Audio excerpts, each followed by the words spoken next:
Very special thanks to Car Connect in Bristol for providing the car in this review. Their stock ranges from affordable family cars all the way up to the more specialised stuff, such as the Maserati in this review. So if you are in the Bristol area, click the link down in the video description and check out their current stock.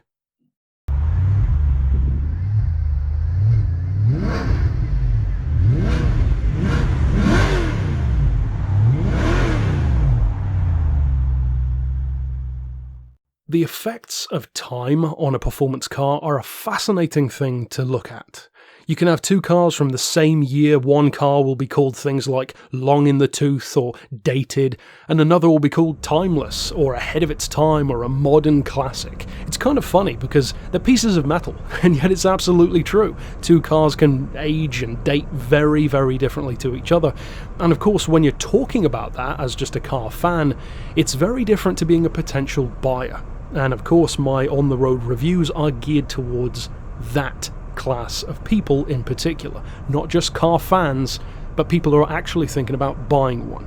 And considering that I am a former Maserati owner and a car mechanic, I think I'm more than qualified about discussing the potential perils and advantages of buying and owning a Maserati as, crucially, a daily driver, not just a weekend toy.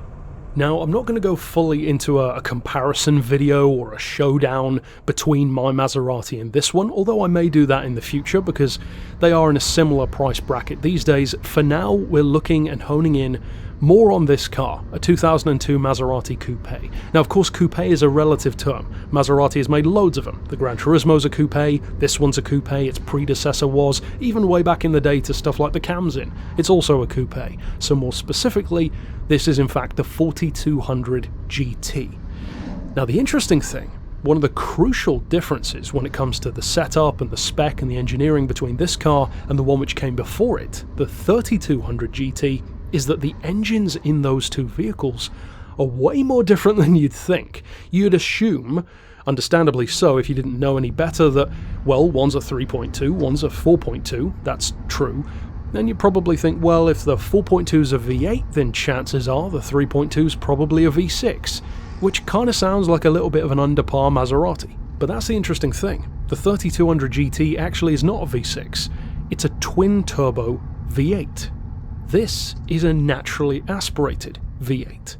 Very, very different approaches to power and performance. And even if you compare this 4.2 litre V8, which of course, like all Maseratis up until recently, was a Ferrari-Maserati collaboration, even my Quattroporte, despite having that 4.2 litre V8 as well, actually has a different spec.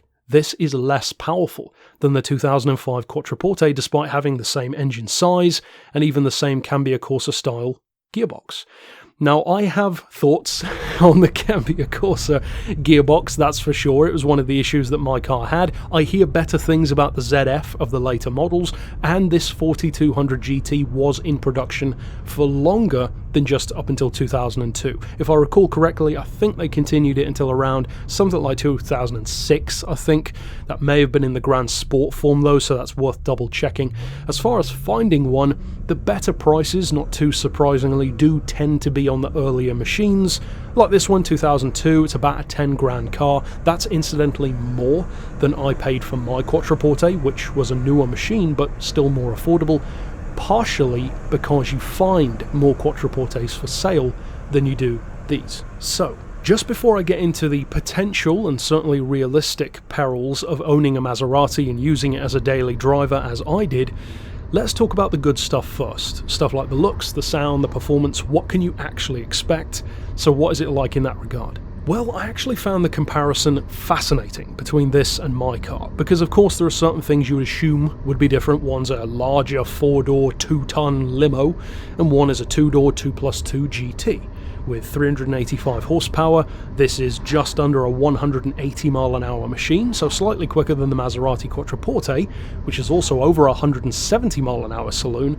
0 to 60, they're similar, around 5 seconds, the Quattroporte just over, this one just under, so again, for its power, that's very good.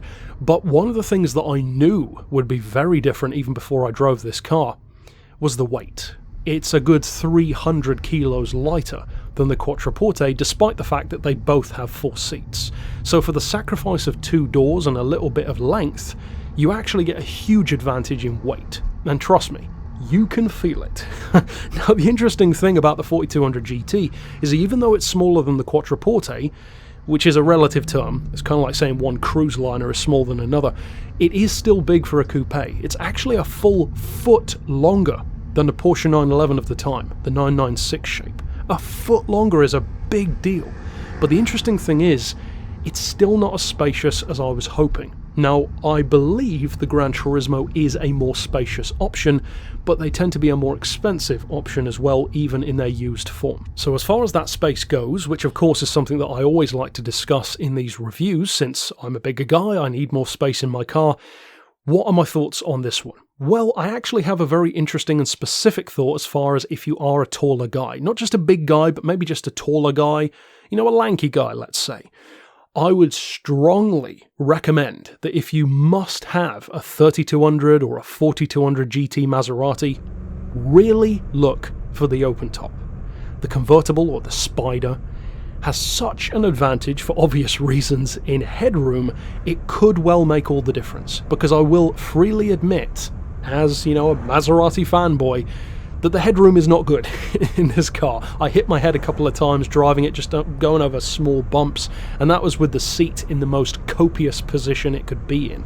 Now, it wasn't uncomfortable to drive, I want to be clear on that. It had enough space, just not as much as I'm used to.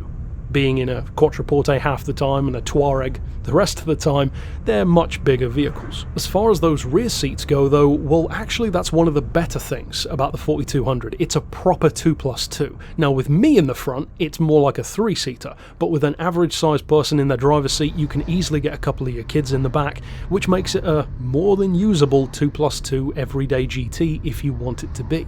Now in terms of that performance, to get back to that for just a second, it's not just the 300 kilos that's cut out compared to the Quattroporte, it really is more than that. The performance on paper, as I said earlier on, isn't that much different. They're both around 170, 180 miles an hour, 0 to 60, just over 5 seconds.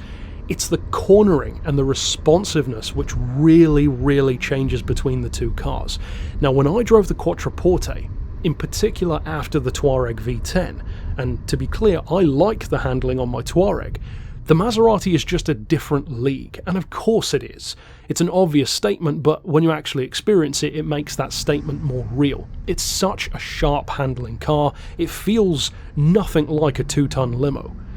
This makes the Quattroporte feel like the Touareg did to the Quattroporte in comparison. This is so nimble and so slick through corners, it's sharp, it's very playful, it's ready to go all the time.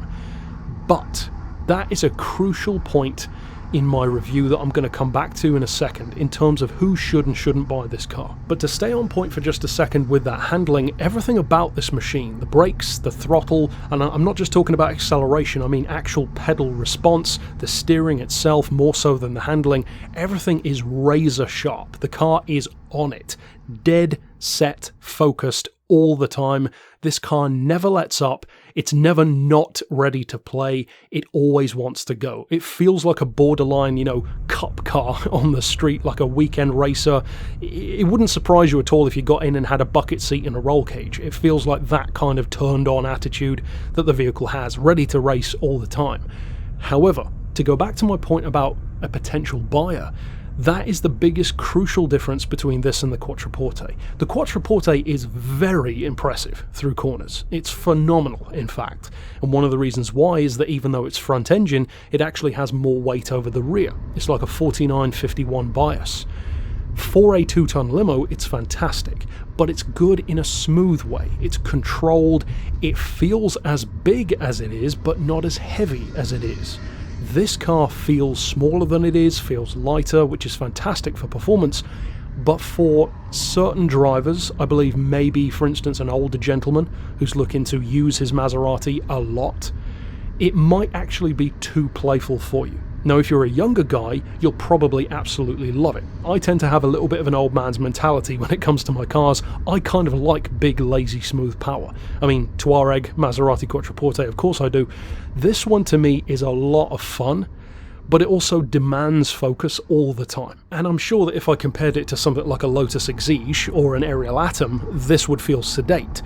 But within Maserati, comparing it to a car of a similar time, with the same amount of seats, and crucially within the same price range, the Quattroporte, well, in that regard, they are very different animals. I would most definitely recommend considering this one and trying to test drive one if you can find one, but I would also strongly recommend, before you make the decision, and this is obvious, drive a Quattroporte as well, because the approach to performance, and in particular the handling, is very, very different. The Quattroporte can be playful when you want it to be, but it's also more than capable of being sedate.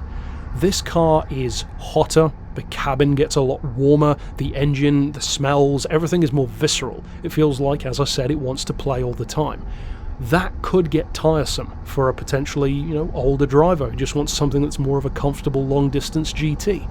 The Quattroporte is that as well. Now, to me, that is probably the most important single difference between the two cars, because for the look, for the sound, for the price, they almost cancel each other out to some degree. But my final thoughts for this review are going to turn, of course, to what I said regarding the risks. I talk about something called the calculated risk a lot on the channel.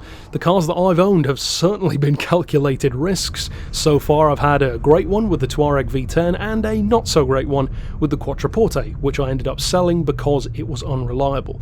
So once again, just because I'm a fanboy of the brand, it doesn't mean I can't admit its failings. And when it comes to reliability, it is going to break. And I say that as a former owner. It's not a matter of if, it is a matter of when, and crucially it's also a matter of what, because of course breaking is a relative term, kind of like how a write-off on your insurance is a very relative term. What breaks on something can vary from, a seat cup holder all the way up to an engine rebuild, so it depends what goes wrong. That is the kind of calculated risk that I'm talking about, because with a Maserati, of course, the cost to repair it is going to be much more significant than some other sports car rivals. Maybe some Japanese, or maybe even an American option like a Corvette, which might be a little bit more expensive to find and a little bit rarer here in the UK, but very easy to find parts for with a lot of GM source stuff.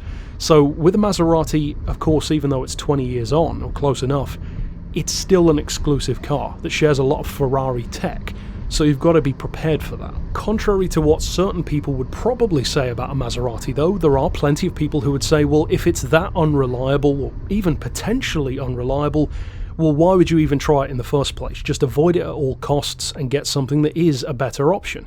I can understand that mentality, but if that is your mentality, you're also not a Maserati buyer, and you don't really have the Maserati mentality. It's the kind of car where you have to buy it knowing the risks, but you have to kind of be okay with them, and that is why I believe that I purchased mine probably at the wrong time. The needs that I had in my driving daily life weren't really suited to a Quattroporte. They are suited to the Touareg V10, which is still exotic and rare, but it's just a different kind of exotic and rare. To me, the Maserati is the kind of car that you need to have, maybe even as a second option, something that you can use every day, but don't necessarily need to rely on. That is what I would recommend as far as either this or a Quattroporte. Either way, you'll have a ton of fun, but they are, as I said, very different animals in terms of how they deliver their performance. The 4200 GT, and although it's not in this review, I would assume probably the 3200 as well to some degree, are very, very playful. They feel very youthful, very fun, very visceral, and every bit what you'd want from a Ferrari Maserati crossover, everything down to the stunning sound that it makes, which I'll freely admit is even more impressive than the Quattroporte was. But then the Quattroporte, on the other hand, is the more sensible option. The extra 2 doors, the luggage space is a little bit better, and of course the extra legroom thanks to the 4 doors. It's a little bit smoother and more comfortable for long journeys, so it all depends on what you need.